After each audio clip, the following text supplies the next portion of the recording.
अनेक भारतीयांनी त्याच्या विरोधामध्ये सशस्त्र क्रांती केली आणि 31 जानेवारीला म्हणजे 31 जानेवारी 1948ला देश स्वतंत्र झाल्यानंतर 5 महिन्यांनी या सिद्दी मोहम्मद खानचा बिमोड त्या ठिकाणी करण्यात आला आणि त्याच्या लक्षात त्याच्या जवळपास 1000 सैनिक हे क्रांतिकारकांना शरण आले आणि मग त्या सिद्दी मोहम्मद खानला लक्षात आलं की आता आपण त्या ठिकाणी आपला जीव वाचू शकत नाही। मग तो जंजिऱ्यावरनं समुद्र मार्गे पळून मुंबईला गेला आणि त्यावेळेचे म्हणजे बॉम्बे प्रेसिडेन्सीचे तत्कालीन मुख्यमंत्री होते बीजी खैर यांच्याशी तो भेटला आणि त्याने सांगितलं की मी भारतामध्ये यायला तयार आहे, फक्त बशर्ता एक आहे की मला या तुमच्याकडनं जीवनाची माफी मिळावी। मग त्यांनी तशी बीजे खैर मुख्यमंत्र्यांनी त्याला ते मान्य केलं आणि त्याच्यानंतर हा सगळा काही फॉर्मॅलिटी सुरू झाल्या। त्याच्यानंतर जवळपास 2 महिन्यांनी म्हणजे 8 मार्च 1948ला भारत देश स्वतंत्र झाल्यानंतर 8 महिन्यांनी हे जंजिरा संस्थान भारतामध्ये आलं। हा त्याचा इतिहास।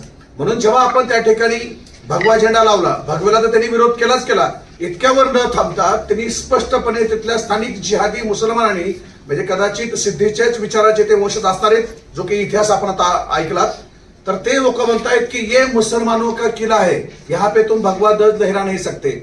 आता हे आपल्या सगळ्यांना माहिती आहे की देश स्वातंत्र्य झाल्यानंतर देशामध्ये असणारी कोणतीही प्राचीन ऐतिहासिक वास्तू ही त्या देशाची संपत्ती आहे, ऐतिहासिक वारसा आहे। तर जंजिरा किल्ला सुद्धा ही राष्ट्राची संपत्ती आहे आणि जेव्हा आपण 2016ला भगवा ध्वज लावला होता तेव्हा सुद्धा आपल्याकडं पुरातत्व विभागाची परवानगी होती, पुरातत्व विभागाच्या परवानगीने आपण त्या ठिकाणी लावला होता। पण जरी झेंड्याला विरोध केला तितकं देणं थांबता हे किल्ला मुसलमानों का आहे। मग आमचं म्हणणं असं आहे की मग जर जंजिरा किल्ला मुसलमानाचा आहे एक वेळ आम्ही मान्य करू, चला, कारण आमच्या शिवाजी महाराजांचा पदस्पर्श त्या किल्ल्यावर झाला नाही।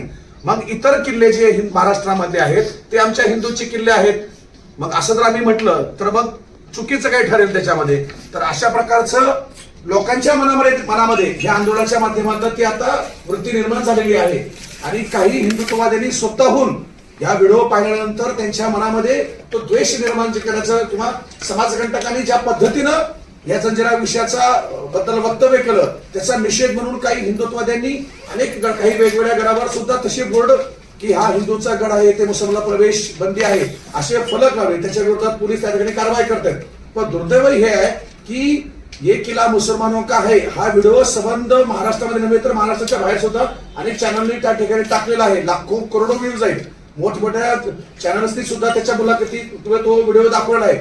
तरी सुद्धा आपल्यापैकी एकही संस्था किंवा एकही राजकीय व्यक्ती पुढे आला नाही की त्या मुस्लिम जिहादीला त्या ठिकाणी अटक व्हावं याची मागणी कुणी केली नाही।